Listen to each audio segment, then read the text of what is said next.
Cover दे सप ते ठूए बड़े जरीले ने। बड़ी देर की गल है, अहले हदीस रसाले च एक वाकया आया सी एक फौजी का। वो स्कीम ते निकलते हैं ना फौजी, सर्दियों च निकलते हैं। हुण तो वैसे ही साड़ी माशाअल्लाह फौज जी है निकलती होएगी, लेकिन हुण नहीं आ जो छोटे छोटे होंगे हर पिंड दे विच वेने फौजी जिहड़े स्कीम ते निकल।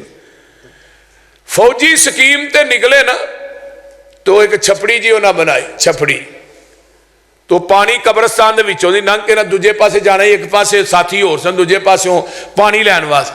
वो फौजी कब्रस्तान चो गुजरता पिया, दोपहर का टाइम सर्दी के दिन ने, तो कबर इस तरह हिले। वो जो करीब गया ना तो जाके उन्हें वेख्या सुराख रहा, दोपहर सी ना, तो एक ठूए वो मैयत नूं डंग मारदा, मैयत भी हिल रही है, कबर भी हिलदी है भाई। उन्हें ना राइफल के अगे जो छुरा लगा होंगे उन्होंने विच दाखिल किया कबर दे, उहदे नाल ठूए नूं पिछे किया।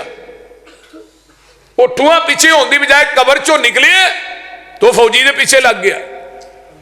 वो दौड़ पिया, जी पानी वाली छपड़ी सी ना वो जाके ना उहदे विच वड़ गया फौजी, ते वो ठूए ने ना उस छपड़ी दे पानी च डंग मारिया। छपड़ी दा पानी इवें उबलिया जिवें हांडी उबलदी है। लेकिन वो फौजी जो पानी जो बाहर निकलिया तो चंद छिट्टे लत्तां दे पै गए।